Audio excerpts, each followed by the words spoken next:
It's hard not to have a day like this and just not think of the icy conditions we had 5 years ago and the deadly car crash on I-27 that killed Lubbock police officer Nicholas Reyna and Fire Lieutenant Eric Hill and Lieutenant Matt Dawson, who was seriously hurt and died of his long-term injuries in November of 2023. Yeah, this week we remember our hometown heroes, and KAMC Kamryn Mendoza spoke with Lubbock Police Department with a closer look at how they're remembering their brother in blue.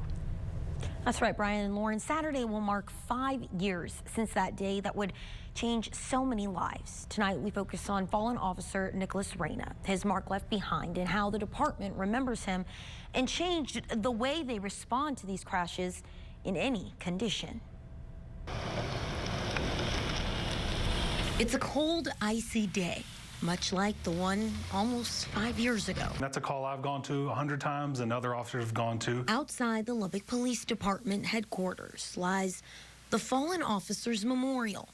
One of the 7 officers included Officer Nicholas Reyna. It's a call that Officer Reyna went to, responding to a wreck, doing his job, doing what he needed to do to make sure he got the scene cleared and the people involved in that wreck got away safely. And he lost his life because he was on the side of the road doing his job. But it was a job he only got to do for so long, as he was brand new to the force.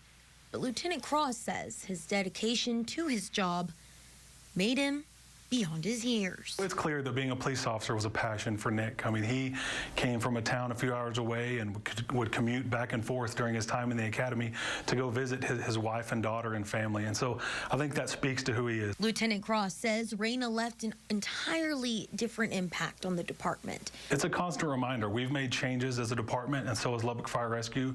The way we work these accidents and having more equipment and officers and cars on scene to keep us all safe. Cross also urges the public to slow down and keep an eye out for those first responders.